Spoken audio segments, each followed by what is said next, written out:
Hello students, Tapovan group of school में आपनु हार्दिक स्वागत है। चैप्टर नंबर 3 त्रिकोणमिति विधेय। आगळना लेक्चर में छेल्लो टॉपिक केम के दाखला घणा बधा गण्या। रेडियन परथी अंशमाप परथी रेडियन माप, वर्तुळ परथी त्रिज्या, चापनी लंबाई के खूणो बनावतो होय, चाप जे खूणो बनावे छे खूणानुं अंशमाप, रेडियन माप। अगत्यना 2-3 दाखला एवा पण गण्या के बे वर्तुळ होय तो एमां समान लंबाईनी चाप, खूणो अलग अलग बनावे तो तेमना त्रिज्यानो गुणोत्तर। अने गई कालना दाखलामां एक दाखलो लोलकवाळो हतो के लोलकनुं परिभ्रमण, मतलब के लोलक 10 सेंटीमीटरनी चाप कापे, 15 कापे। अने अगत्यनो छेल्लो दाखलो के घड़ियाळना कांटावाळो के घड़ियाळना कांटामां आटला वागे आटला 2 कलाक ने 30 मिनिट वाळो आपणे दाखलो गणेलो। કેટલા વાગે કલાક કાંટા અને સેકન્ડ કાંટા વચ્ચેના મિનિટ કાંટા વચ્ચેના ખૂણાનું માપ શોધો। પછી આપણે અગત્યની થિયરી જોયેલી, અગત્યની થિયરી કે જે હતી ત્રિબિંદુ વિધેય। કઈ જોયેલી? ત્રિબિંદુ વિધેય। એક જ મિનિટ ચાલુ રાખજો, મારે ચાર્જિંગ અહીંયા મૂકવું પડે એવું છે।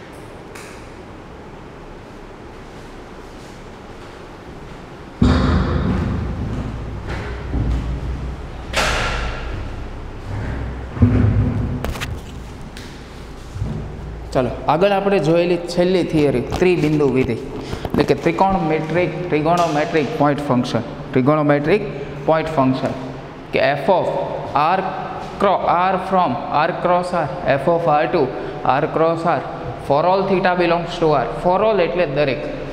રિયલમાં for all શબ્દ છે ને 14મા ચેપ્ટરનો શબ્દ છે for all। for all એટલે પ્રત્યેક માટે, દરેક માટે। પણ આપણે જ્યારે વિધેયની વ્યાખ્યાની શરૂઆત કરી ત્યારે તમને કહી દેવામાં આવ્યું હતું કે ફોર ઓલ એટલે પ્રત્યેક અથવા તો દરેક। એફ ઓફ થીટા બરાબર પી ઓફ એક્સ વાય, કોઈ પણ તમે થીટાની કિંમત લો તો તમને એક બિંદુ મળે। શું મળે? બિંદુ। જ્યાં પી ઓફ એક્સ વાય એ વાસ્તવિક સંખ્યા થીટાને સંગત ક્રમયુક્ત જોડ અથવા તો બિંદુ। ચાલો એ જ રીતે પ્રત્યેક વાસ્તવિક સંખ્યા માટે એટલે કે કોઈ પણ થીટા માટે પી ઓફ એક્સ વાય જે તમને બિંદુ મળવાનું છે એકમ વર્તુળ પર છે જ, એકમ વર્તુળ પર છે જ થીટાની કોઈ પણ કિંમત માટે। તો એ આપણે ચેક કર્યું હતું।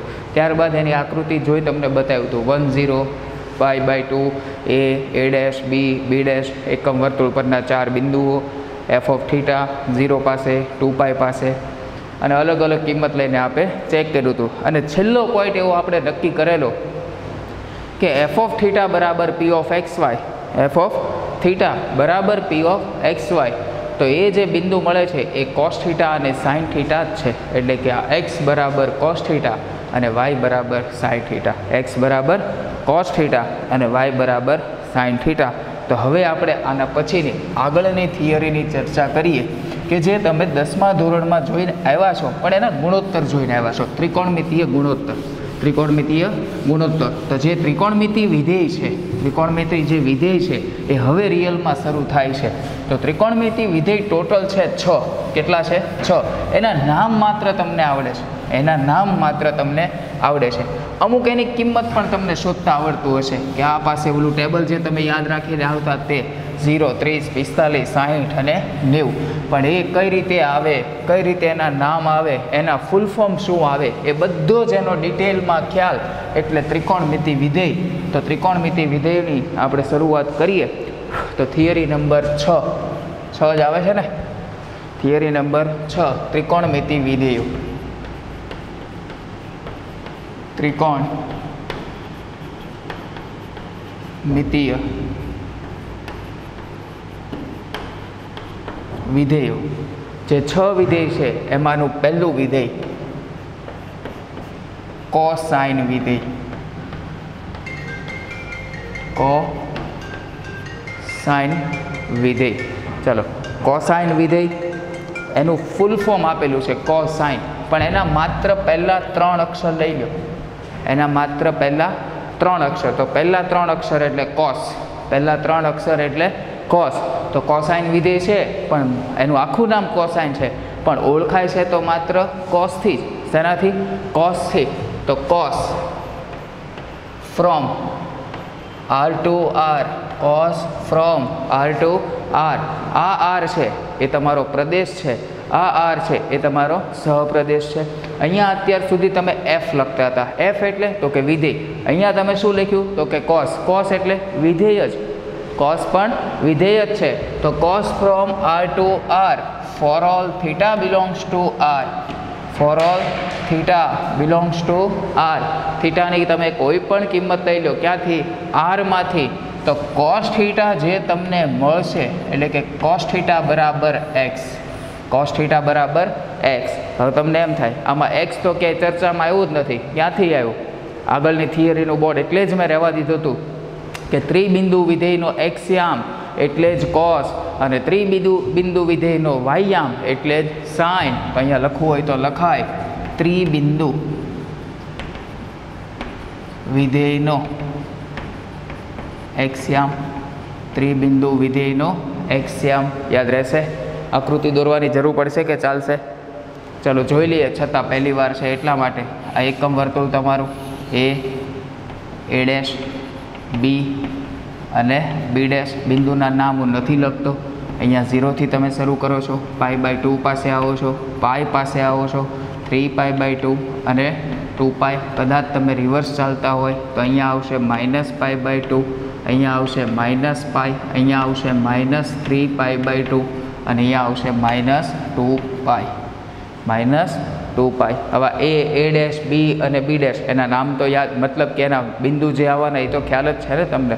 તો અલગ અલગ કિંમત પાસે આપણે ચેક કરીએ. ચાલો એ પાસે બિંદુ કયું? તો કે 1 0. કયું? 1 0. તો જો અહીંયા થીટાની કિંમત મૂકો એટલે કે માની લો કોસ હું 0 મૂકું. શું મૂકું? 0. ચલો કોસ 0.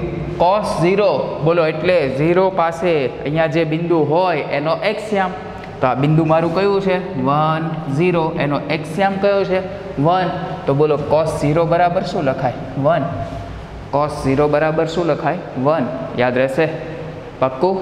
ચલો π/2 પાસે ચેક કરીએ. તો કોસ π/2 બોલો π/2 એટલે બી બિંદુ પાસે યામ હોય 0 1.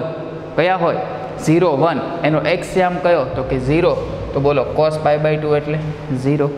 ચલો પાઈ પાસે ચેક કરીએ. તો કોસ પાઈ એટલે બિંદુ એ ડેશ પાસે યામ હોય -1 0. એનો એક્સયામ લ્યો તો આપણને કોસ મળે. તો કોસ પાઈ બરાબર -1. આગળ જઈએ. કોસ 3π/2 બોલો 3π/2. આમાં તમને ડાયરેક્ટ ખબર પડી જાય. કેમ? 3π/2 એટલે ક્યાં આવે? કાં તો બી પાસે આવે કાં તો બી ડેશ પાસે આવે. કેમ કે π/2 નો ગુણક અયુગ્મ. π/2 નો ગુણક અયુગ્મ કાં તો બી પાસે આવવાનો છે અથવા તો બી ડેશ. અલા ભાઈ જ્યાં આવે ત્યાં બોલો બી હોય કે બી ડેશ હોય એનો એક્સયામ શું? બી હોય કે બી ડેશ હોય એનો એક્સયામ શું? તો કે 0. તો cos 3π/2 આવશે 0. શું આવશે? 0. બોલો cos 2π. cos 2π. 2π એટલે બિંદુ એ પાઈનો ગુણક યુગ્મ. હંમેશા જવાબ કેટલો આવવાનો? 1. હજી અલગ અલગ આપણે મૂલ્ય લઈને ચેક કરીએ. ચલો cos 31π/2. cos 31π/2 વિચારો તો π/2 નો ગુણક અયુગ્મ બિંદુ બી અથવા તો બી ડેશ. બી હોય કે બી ડેશ હોય એક્સયામ તો 0 જ હોય. એક્સયામ એટલે જ cos. જવાબ શું આવશે? 0. જવાબ શું આવશે? 0. હજી એક ચેક કરીએ. -cos 157π/2. -157π/2. π/2 નો ગુણક અયુગ્મ પ્લસ હોય કે માઇનસ હોય બિંદુ બી અથવા તો બી ડેશ. બી અથવા તો બી ડેશ એક્સયામ તો 0 જ આવવાનો. લખી નાખું છું 0. હજી એક લઈએ. cos -230π/2.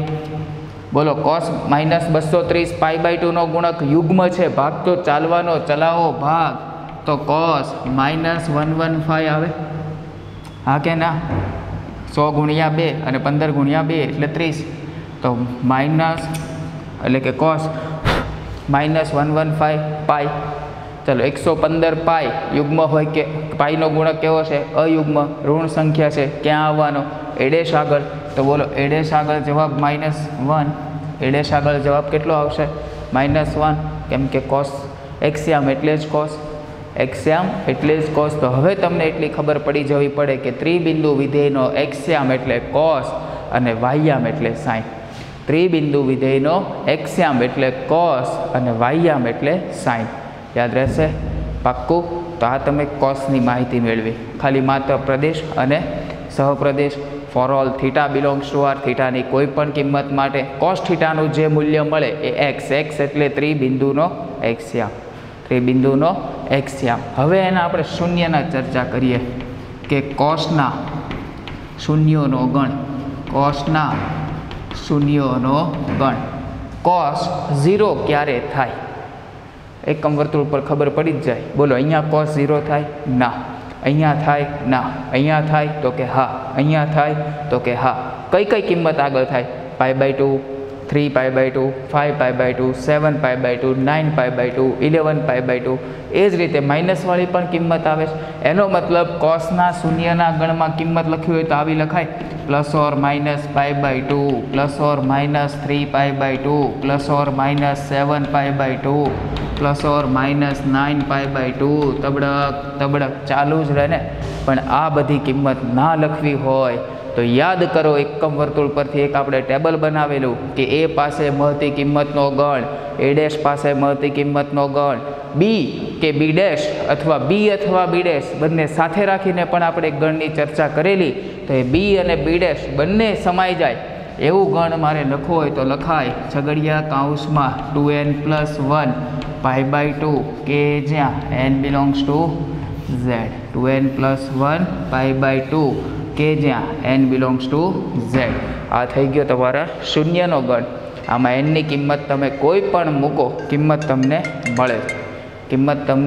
मळे छे अर्जन छे हेलो जय स्वामीनारायण मारे लेक्चर चालू थई गयो छे हूँ ऑनलाइन लेक्चर में छूं पछी कॉल करूँ मारे अर्जंट नथी हाँ हाँ हाँ ओके ओके चलो n बराबर कोई पण किंमत तमे लेता जाओ कोई पण चलो z मांथी लेवानी छे 0 लई लो मूको 0 2 × 0 0 0 + 1 तो के 1 1 नो π/2 साथे गुणाकार π/2 बोलो आवे छे हाँ n नी किंमत 1 लो 2 × 1 2 2 ने 1 3 3 π/2 अरे 5 मूको 2 × 5 10 10 ने 1 11 11 π/2 आगळ आववाना ज छे आगळ ज्यारे लखायो ने त्यारे मैं अहींया प्लस और माइनस बंने लखावेलुं प्लस और माइनस अहींया पण माइनस लखशो तो पण चालशे के 2n-1 π/2 के ज्यां n belongs to z 2n-1 के ज्यां n बिलोंग्स टू z तो आ थई गयो तमारो अगत्यनो शून्यनो गण के cos शून्य क्यारे थाय cos शून्य क्यारे थाय आगळ अने छेल्लो टॉपिक आमानामां चर्चा करीए एनो विस्तार एनी चर्चा करवानी छे विस्तार आगळ फंक्शन अने एटले के संबंध अने विधेयमां आव्युं ने विस्तार त्यारे आपणे आवुं लखता हता RF शुं लखता हता RF एटले f नो विस्तार RF एटले f नो विस्तार अहींया आपणी पासे cos छे तो विस्तार एनो शोधवो होय तो आवुं लखाय ने r cos विस्तार एटले जवाब तो r cos मारे लखवू होय तो r cos हूँ पहला डायरेक्ट लखाई दऊं छूं -1 થી 1 केवी रीते एकम वर्तुळ ज बतावे छे चालो जोईए कई रीते एकम वर्तुळ पर ए बिंदु पासे cos नी किंमत केटली तो के 1 ए बिंदु पासे cos नी किंमत केटली तो के 1 चलो ए डैश पासे केटली तो के -1 बी पासे केटली 0 बी डैश पासे केटली 0 बोलो विचारीने कहेजो ए अने बी वच्चे जे कंई पण किंमत हशे ए 1 करता तो नानी ज हशे हाँ के ना 1 करता नानी ज हशे ए डैश अने बी वच्चे जे कंई पण किंमत हशे ए बधी -1 करता तो मोटी ज हशे -1 करता मोटी -1 थी तो नानी थवानी ज नथी -1 थी नानी नथी थवानी तो विचारो 1 थी मोटी पण नथी थवानी ने -1 थी नानी पण नथी थवानी अने 1 थी मोटी पण नथी थवानी केम के प्रत्येक वास्तविक संख्या एकम वर्तुळ पर छे ज પ્રત્યેક વાસ્તવિક સંખ્યા એકમ વર્તુળ પર છે જ. તો અહીંયા 1 કરતાં મોટી પણ નથી થતી અને -1 કરતાં નાની પણ નથી થતી. શું -1 અને 1 થાય છે? હા, -1 થાય છે પાઈ આગળ, જ્યારે 1 થાય છે 0 આગળ. -1 થાય છે પાઈ આગળ અને 1 થાય છે 0 આગળ. એટલે કોસનો વિસ્તાર આપણે લખવો હોય તો લખી શકાય r cos, એટલે કે કોસનો વિસ્તાર બરાબર -1 થી 1. અને સમજૂતી કરીને લખવું હોય તો લખાય કે x યામનું એકમ વર્તુળ પરનું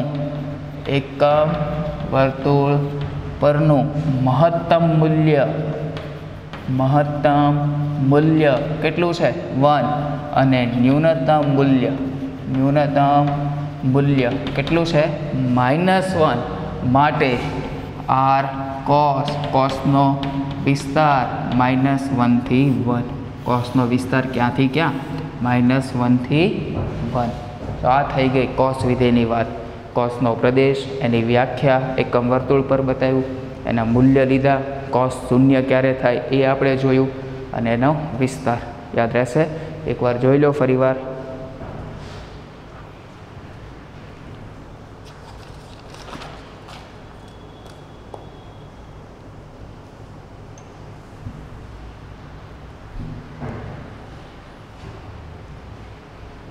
વિસ્તાર યાદ રાખવાનો અને શૂન્યનો ગણ પણ તમારે યાદ રાખવાનો.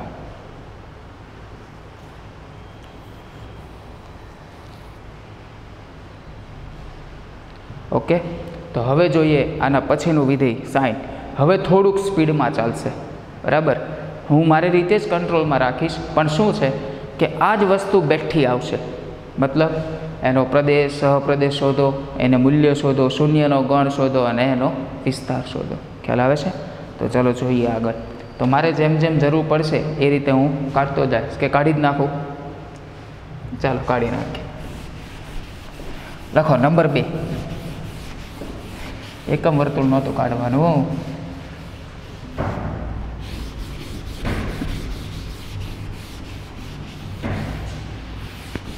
સાઇન વિધેય. સ્પેલિંગ લખજો SINE. SINE.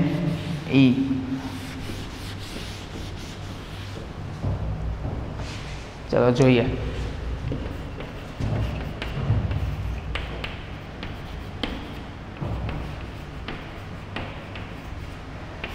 એના પહેલા 3 અક્ષર. ચલો, sine from R to R. Sine from R to R. પ્રદેશ પણ R અને સહપ્રદેશ પણ R. હવે છે ને આમાં ઘણાને ડાઉટ જાય, ઘણાને ડાઉટ ન જાય. શું આ સહપ્રદેશ છે? R છે એ તમારો શું છે? સહપ્રદેશ. તો આપણે સંબંધ અને વિધેયમાં એવું નક્કી કર્યું હતું, મતલબ કે એવી વાત પણ થયેલી કે સહપ્રદેશ તમારે એવો લેવાનો કે તમારો વિસ્તાર ગણ સહપ્રદેશમાં આવી જવો જોઈએ. તો આગળની જે આપણે વિધેય પૂરું કરીને આવ્યા કોસાઇન, તો કોસનો વિસ્તાર શું આવેલો? -1 થી 1. તો બોલો, -1 થી 1 આમાં આવી જાય છે? હા. તો ઘણાને એમ થાય કે -1 થી 1 જ અહીંયા લખી દઈએ તો ચાલે કે ના ચાલે? ચાલશે, બરાબર. પણ હજી તમે બધા વિધેય પૂરા કરશો ને ત્યારે આપણે એના ગ્રાફ જોશું, ત્યારે તમને વધારે આઈડિયા આવશે કે ના, રિયલમાં આવું જ થાય છે, બરાબર. એ વખતે આપણે ફાઇનલ કરીશું. તો sine from R to R. For all theta belongs to R માટે, બોલો સાઇન થીટા બરાબર y. યાદ કરો ત્રિબિંદુ વિધેય.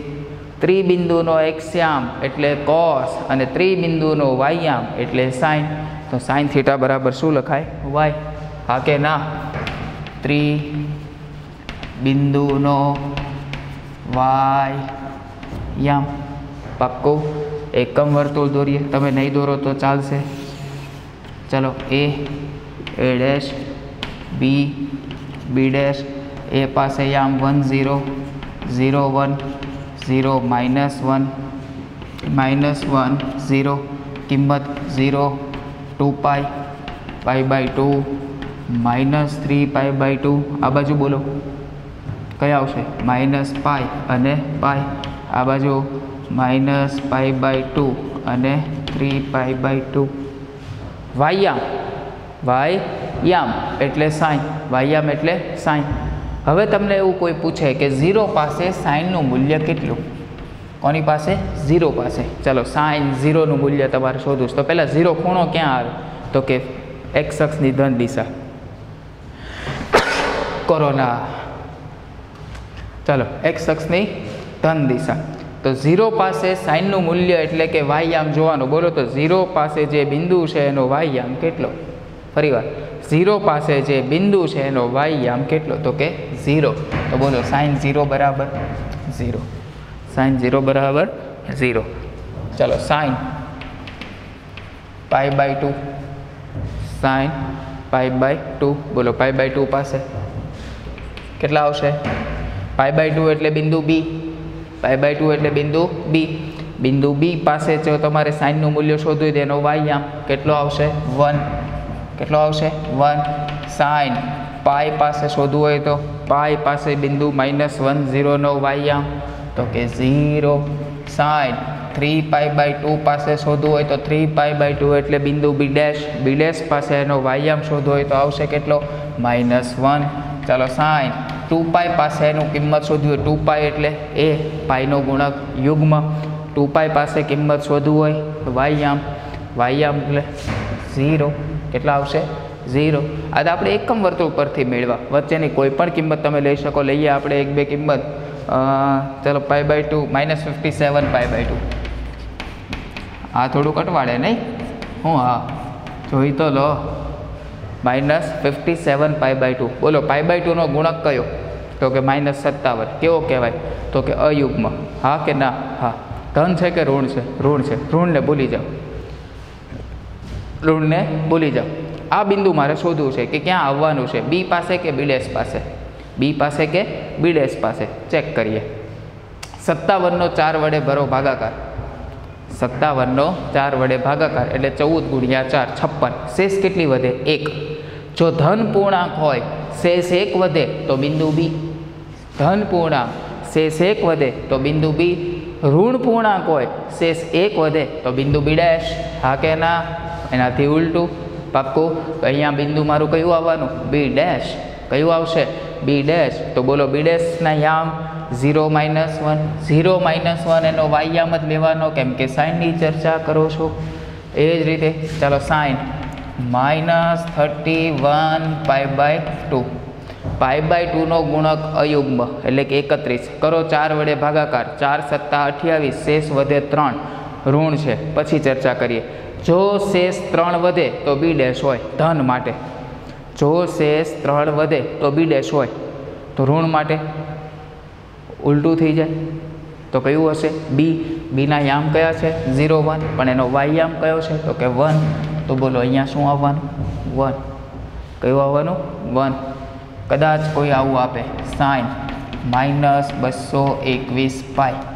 પાઈનો ગુણક જોવો તો અયુગ્મ. બિંદુ કયું? એ ડેશ. એ ડેશ આગળ સાઇનનું મૂલ્ય 0. યાદ રહેશે? તો આવી 4-5 કિંમત આપણે એકમ વર્તુળ પરથી લખીએ ને એટલે વધારે આઈડિયા આવશે. તો sine from R to R for all theta belongs to R માટે સાઇન થીટા બરાબર y એટલે કે ત્રિબિંદુનો વાયયામ. ત્રિબિંદુનો વાયયામ. આકૃતિ દોરી એના યામ લખ્યા. અલગ અલગ કિંમત પાસે આપણે એના મૂલ્ય શોધ્યા. આમાં બી કે બી ડેશ પાસે ખાસ ધ્યાન રાખજો કે કોઈ સંખ્યા 4 વડે વિભાજ્ય હોય અને શેષ 1 વધે તો બિંદુ બી. પણ ધન પૂર્ણાંકની વાત કરું છું. શેષ 3 વધે તો બિંદુ બી ડેશ. બિંદુ બી ડેશ. યાદ રહેશે? શ્યોર? એ જ રીતે ઋણ માટે બી હોય તો ઋણ માટે શેષ 1 વધે તો બી ડેશ અને 3 શેષ વધે તો બિંદુ બી. ચલો આગળ ચર્ચા કરીએ એના શૂન્યના ગણની. કોની ચર્ચા કરીએ? સાઇનના શૂન્યોનો ગણ. સાઇનના શૂન્યનો ગણ. કઈ કિંમત આગળ સાઇન 0 થાય? એકમ વર્તુળ પર જુઓ તોય ખબર પડી જાય. બોલો અહીંયા 0 થાય છે. તમે શું જોશો? વાયયામ જોવાનું. શું જોવાનું? વાયયામ. આ જે 4 બિંદુ છે એમાં બધાના વાયયામ 0 છે? ના. બી અને બી ડેશના નથી. તો કોના છે? એ અને એ ડેશના. તો ચલો એ આગળ મળતી કિંમત કઈ કઈ? 0, 2π, 4π, 6π, 8π. આ બાજુ પાઈ, 3 પાઈ, 5 પાઈ, 7 પાઈ, 9 પાઈ. જેમ પોઝિટિવ એમ જ નેગેટિવ. આ બાજુ પણ પોઝિટિવ, આ બાજુ પણ નેગેટિવ. તો સાઇનના શૂન્યના ગણની મારે યાદી બનાવવી હોય તો બનાવાય. એક તો 0 plus or minus pi plus or minus 2 pi plus or minus 3 પાઈ. તબડક તબડક તબડક તબડક. બોલો તો આ યાદી લખવી દર વખતે એના કરતાં એ અને એ ડેશ બંને સમાઈ જાય, એ અને એ ડેશ બંને સમાઈ જાય તેવો મારે ગણ લખવો હોય તો એકમ વર્તુળ પર જે ચાર્ટ દોરેલો યાદ કરો. છગડિયા કૌંસમાં n પાઈ કે જ્યાં n બિલોંગ્સ ટુ z. છગડિયા કૌંસમાં n પાઈ કે જ્યાં n બિલોંગ્સ ટુ z. યાદ રહેશે? પાક્કું? આવીએ એના વિસ્તાર પર. વિસ્તાર એટલે જવાબ. વિચાર કરો. અહીંયા સાઇનની કિંમત 0, અહીંયા પણ 0, અહીંયા -1, અહીંયા 1. તમે વિચારો તો કે એકમ વર્તુળ પરથી આ કિંમત 1 કરતાં વધવાની છે ક્યારે? ના. એકમ વર્તુળ પરથી આ કિંમત -1 થી નાની થવાની છે ક્યારે? ના. તો સાઇન વિધેયનો વિસ્તાર શું? તો કે -1 થી 1. આની બહારની કિંમત તમને મળવાની જ નથી. તો વિસ્તાર લખવો હોય તો લખાય r sin. r sin છગડિયા કૌંસમાં સૌરુત અંતરાલ -1 થી 1, -1 થી 1. x યામનું એકમ વર્તુળ પરનું મહત્તમ મૂલ્ય, અહીંયા કયો યામ આવશે? y યામ. તો y યામનું એકમ વર્તુળ પરનું મહત્તમ એટલે કે મોટામાં મોટું મૂલ્ય 1 અને ન્યૂનતમ મૂલ્ય -1 હોવાથી તેનો વિસ્તાર કયો લખાય? r sin -1 થી 1. r sin -1 થી 1. યાદ રહેશે? પાક્કું? તો હવે cos અને sin આ બે વિધેય આપણે પૂરા કર્યા. બીજું કે બંનેમાં પ્રદેશને એ તો સમાન જ હતું, તો ફરક ક્યાં ક્યાં હતો? એક તો અહીંયા cos થીટા એટલે x યામ, sin થીટા એટલે y યામ. cos થીટા એટલે x યામ અને sin થીટા એટલે y યામ. આગળ સાઇનના શૂન્યનો ગણ ને કોસના શૂન્યનો ગણ. cos 0 ક્યારે થતું હતું? તો કે બિંદુ b અને b ડેશ આગળ. b અને b ડેશ બંને સમાઈ જાય તેવો ગણ એટલે 2n + 1 π/2 કે જ્યાં n બિલોંગ્સ ટુ z. સાઇનના શૂન્યનો ગણ એટલે n પાઈ કે જ્યાં n belongs to z. n belongs to z. યાદ રહેશે? ચોક્કસ. બંનેનો વિસ્તાર પણ સમાન છે, -1 થી 1, -1 થી 1. પાક્કું? તો હવે આગળ આપણે ચર્ચા કરીએ. આ બંને જે વિધેય પૂરા થયા ને આ ડિટેલમાં ચર્ચા કરીએ. ચાલો.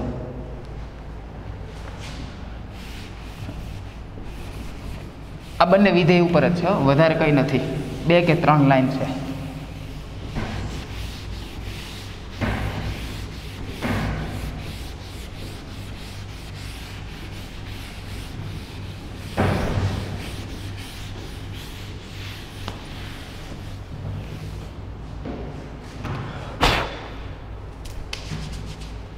નોંધ. ચાલો પહેલાં જોઈ લો, પછી તમે લખજો, હું ટાઈમ આપીશ. cos વિધેય અને sin વિધેય નો વિસ્તાર ગણ આપણે જોઈને આવ્યા તે બંનેનો સમાન જ છે ને, -1 થી 1. cos અને sin બંનેનો વિસ્તાર ગણ ક્યાંથી ક્યાં? -1 થી 1. આ આપણે બંને જોઈને આવ્યા એકમ વર્તુળ પરથી. આની હું આકૃતિ દોરી દઉં. ચાલો. આ છગડિયા એક સંખ્યા રેખા ઉપર આ -1 છે અને આ બાજુ 1 છે. આ બંને વચ્ચેની તમને કિંમત મળે છે. થોડો ઘાટો ભાગ બતાવ્યો છે, બરાબર? ચલો, આ ભાગ તમને મળે છે. હવે જો કોસનો માનાંક લેવામાં આવે તો આ cos વિધેયનો વિસ્તાર -1 થી 1 છે. આપણને ખબર છે કે કોઈ પણ વિધેયનો માનાંક લો અથવા તો એનો વર્ગ કરો તો કિંમત બની જાય ધન અથવા નાનામાં નાની શૂન્ય. કિંમત બની જાય ધન અથવા નાનામાં નાની શૂન્ય. ખ્યાલ આવે છે?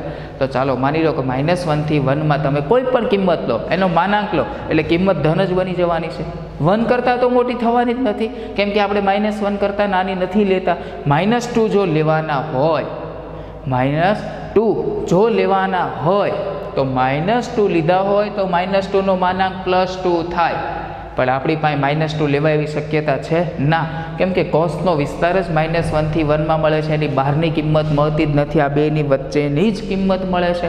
તો જ્યારે જ્યારે કોસનો માનાંક લેશો તો આ -1 ઉચકી અને આવી જશે જમણી બાજુ. ક્યાં આવી જાય? જમણી બાજુ. ચાલો અહીંયા -0.75 હોય કે ના હોય?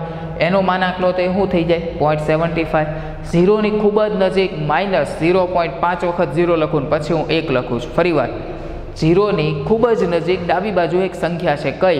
તો કે -0.5 વખત 0 ને પછી 1. આ કિંમતનો માનાંક લો તો શું બને?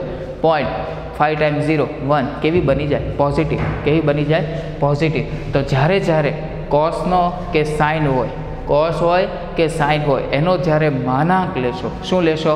માનાંક, ત્યારે કિંમત બની જાય પોઝિટિવ. કિંમત બની જાય પોઝિટિવ. તો અહીંયા લખું છું માનાંકમાં કોસ અને માનાંકમાં સાઇન વિધેયનો વિસ્તાર ગણ. બોલો હવે કયો બની જાય? 0 થી 1. કયો બની જાય? 0 થી 1. યાદ રહેશે? પાક્કું? કોસ અને સાઇન વિધેયનો વિસ્તાર ગણ કયો બની જાય? 0 થી 1. વિચારો, કીધું નથી, હવે કહું છું. કદાચ આનો વર્ગ કરો તો? કદાચ આનો વર્ગ કરો તો? હા કે ના? તો બોલો કોસ સ્ક્વેર થીટા લખો. ચાલો, કોસ સ્ક્વેર વિધેય, કોસ સ્ક્વેર અને સાઇન સ્ક્વેર વિધેયનો વિસ્તાર ગણ. વિધેયનો વિસ્તાર ગણ. બોલો આ પણ પોઝિટિવ જ ને? કોઈ પણ કિંમતનો વર્ગ કરો તો પણ એક એવી આવવાની પોઝિટિવ. તો માનાંકમાં કોસ અને માનાંકમાં સાઇનનો વિસ્તાર 0 થી 1, એનો વર્ગ કરો તો પણ 0 થી 1. ખાલી કોસ થીટા લખી નાખજો ને. કોસ થીટા અને સાઇન થીટા વિધેયનો વિસ્તાર ગણ. કોસ સ્ક્વેર થીટા અને સાઇન સ્ક્વેર થીટા વિધેયનો વિસ્તાર ગણ. ક્યાંથી ક્યાં? 0 થી 1. પણ અગત્યનું અને JEE માટે કામમાં આવે એવું તેવું કે જો મહત્તમ પૂર્ણાંક ભાગ GIF, યાદ છે? Greatest integer function. મહત્તમ પૂર્ણાંક ભાગ વિધેય આપેલ હોય, મહત્તમ પૂર્ણાંક ભાગ વિધેય હોય તો મહત્તમ પૂર્ણાંક ભાગ સાઇન થીટા અને કોસ થીટા નો વિસ્તાર ગણ. આ નામ જ એવું છે, મહત્તમ પૂર્ણાંક ભાગ. જવાબ તમને પૂર્ણાંક સંખ્યા જ મળે. તો વિચારો કે કોઈ પણ કિંમત લઈ લો, કોઈ પણ, સારું -1 લઉં છું. -1નો મહત્તમ પૂર્ણાંક ભાગ કયો આવવાનો? -1. 1નો મહત્તમ પૂર્ણાંક ભાગ કયો આવવાનો? 1. 0નો મહત્તમ પૂર્ણાંક ભાગ કયો આવવાનો? 0. પણ 0.5 લીધા. માની લો કે અહીંયા કંઈક છે, તો 0.5નો મહત્તમ પૂર્ણાંક ભાગ શોધો. એનો મતલબ એની વ્યાખ્યા એવું કહેશે કે 0.5 કે તેથી નાના બધા પૂર્ણાંક એમાં મોટામાં મોટો, કે તેથી નાના બધા પૂર્ણાંક એમાં મોટામાં મોટો. કોણ આવ્યું? 0. એટલે કે આ વિસ્તાર ગણમાં માત્ર પૂર્ણાંક સંખ્યા જ મળવાની છે. તો વિચાર કરો, -1 થી 1માં, -1 થી 1માં પૂર્ણાંક સંખ્યા જ હોય, પૂર્ણાંક સંખ્યા જ હોય એવી કિંમતો કઈ કઈ? તો વિસ્તાર ગણ બરાબર છગડિયા કાઉસમાં -1 0 1. -1 0 અને 1. યાદ રહેશે? આ થઈ ગયો એનો વિસ્તાર ગણ. પાક્કું? તો આ વધારાનું છે કે કોસ અને સાઇન વિધેયનો વિસ્તાર ગણ, તો કે -1 થી 1. માનાંકમાં કોસ અને માનાંકમાં સાઇન વિધેયનો વિસ્તાર ગણ, તો કે 0 થી 1. કોસ સ્ક્વેર કરો અને સાઇન સ્ક્વેર, એટલે કે જો વિધેયનો વર્ગ હોય તો એનો વિસ્તાર ગણ, તો કે એ પણ 0 થી 1. પણ મહત્તમ પૂર્ણાંક ભાગનું જે સમીકરણ છે, મહત્તમ પૂર્ણાંક ભાગ તમે GIF આપેલ હોય, એનો વિસ્તાર તમારે શોધવો હોય તો એ તમને મળશે માત્ર પૂર્ણાંક કિંમતો -1 0 અને 1. અને આગળની પહેલા લેક્ચરની ચર્ચા કરો તો આપણે વર્તુળનું પ્રમાણિત સમીકરણ જોયું હતું, કાર્ટેશિયન સમીકરણ પણ જોયું હતું અને એકમ વર્તુળ પરનું પણ સમીકરણ જોયું હતું. તો એકમ વર્તુળ પરનું સમીકરણ, એકમ વર્તુળ પરનું સમીકરણ લખીએ. એકમ વર્તુળ પરનું સમીકરણ એક્સનો વર્ગ વત્તા વાયનો વર્ગ બરાબર 1. યાદ છે કોઈને? એક્સનો વર્ગ વત્તા વાયનો વર્ગ બરાબર 1 યાદ છે? ન ખ્યાલ હોય તો આગળ તમને આપી દઉં હિન્ટ કે માની લો કે આવી આકૃતિ દોરેલી, આ કેન્દ્ર મારું સી, આ બિંદુ પી, આ ત્રિજ્યા આર, કેન્દ્રના યામ HK, પીના યામ XY, તો બે બિંદુ વચ્ચે અંતરસૂત્ર શોધો. બે બિંદુ વચ્ચે અંતરસૂત્ર શોધો. એટલે કે અંતરસૂત્ર તમે શોધશો તો તમને આવું કંઈક મળતું હતું કે CP બરાબર R. એમાં તમે સૂત્ર મૂકીને સાબિત કરતા હતા એટલે આવું કંઈક મળતું હતું x માઇનસ hનો વર્ગ y માઇનસ kનો વર્ગ બરાબર rનો વર્ગ. તમારી ત્રિકોણમિતિ વિધિ ચેપ્ટર શરૂ થયું એનું પહેલું પાનાની તમારે જરૂર પડે. એના પહેલાં પેજ, જે પહેલું પેજ તમે થિયરી લખી દે એમાં આવડું બેઠું લખેલું હશે. તો HK છે એ તમારું કેન્દ્ર છે, પણ જો તમને કેન્દ્ર આપી દેવામાં આવે કે 0 0 જ છે, કયું છે 0 0, તો એક્સનો વર્ગ વત્તા વાયનો વર્ગ બરાબર આરનો વર્ગ. આ જે તમને સમીકરણ મળવા જઈ રહ્યું હતું એ હતું પ્રમાણિત વર્તુળનું સમીકરણ, સ્ટાન્ડર્ડ હોય. પણ તમને એમ પણ કહી દેવામાં આવે કે એકમ વર્તુળ છે તો બોલો ત્રિજ્યા કેટલી હોય? 1 એકમ. તો એક્સનો વર્ગ વત્તા વાયનો વર્ગ બરાબર 1. એક્સનો વર્ગ વત્તા વાયનો વર્ગ બરાબર 1. હા કે ના? આ થઈ ગયું તમારું એકમ વર્તુળ પરનું સમીકરણ, એક્સનો વર્ગ વત્તા વાયનો વર્ગ બરાબર 1. આ શું કામ લખ્યું? વિચાર કરો, ત્રિબિંદુ વિધેય, એક્સ યામ એટલે જ કોસ, વાય યામ એટલે જ સાઇન. અહીંયા મારે લખવું લખાય કોસ થીટા નો વર્ગ સાઇન થીટા નો વર્ગ બરાબર 1. કોસ થીટાનો વર્ગ એટલે જ કોસ સ્ક્વેર થીટા, સાઇન થીટાનો વર્ગ એટલે જ સાઇન સ્ક્વેર થીટા બરાબર શું લખાય? 1. એનો મતલબ આજે નિત્યસમ તમે 10મા ધોરણમાં યુઝ કરીને આવતા હતા, ઉપયોગમાં લઈને આવતા હતા, થીટાની કિંમત મૂકો જવાબ 1 જ આવે. થીટાની કિંમત મૂકો જવાબ 1 જ આવે. ચલો બતાવી દઉં, ન લખો તો ચાલશે. અહીંયા પછીથી કે માની લો થીટા બરાબર 0, થીટા બરાબર 0. હવે તમને દર વખતે એકમ વર્તુળ મગજમાં બેસી જવું પડે, દર વખતે દોરવાની જરૂર ના પડવું પડે. થીટા 0 એટલે ક્યાં આવે? અહીંયા મૂકો કિંમત, કોસ સ્ક્વેર 0 વત્તા સાઇન સ્ક્વેર 0. ચલો કોસ સ્ક્વેર 0, કોસની 0 પાસે મૂલ્ય શોધવું હોય તેનો એક્સ યામ જોવાનો. એક્સ યામ એટલે અહીંયા બિંદુ હોય 1 0. બોલો કોસ 0 એટલે 1 નો વર્ગ વત્તા 0 નો વર્ગ. જવાબ કેટલો આવશે? 1. થઈ ગયું સાબિત. કોઈ પણ કિંમત તમે મૂકી શકો. ચાલો થીટા બરાબર હું મૂકું છું પાઈ. કેટલા મૂકું છું? પાઈ. આ બાજુ આ 1, પાઈ પાસે કોસની કિંમત -1 એટલે કોસ સ્ક્વેર પાઈ સાઇન સ્ક્વેર પાઈ, તો -1 નો વર્ગ 0 નો વર્ગ. જવાબ કેટલો આવવાનો? 1. પાક્કું. 3π/2 લઈને પણ ચેક કરી શકો. થીટા બરાબર ચલો 3π/2, તો કોસ સ્ક્વેર 3π/2 સાઇન સ્ક્વેર 3π/2 થાય. ચલો કોસ સ્ક્વેર 3π/2, 3π/2 એટલે બિંદુ બી ડેશ પાસે યામ કયા હોય તો કે 0 અને -1. એક્સ યામ તો કે 0, એક્સ યામ એટલે જ કોસ, તો 0 નો વર્ગ -1 નો વર્ગ is equal to final answer 1. બધામાં જવાબ કેટલો આવે છે? 1.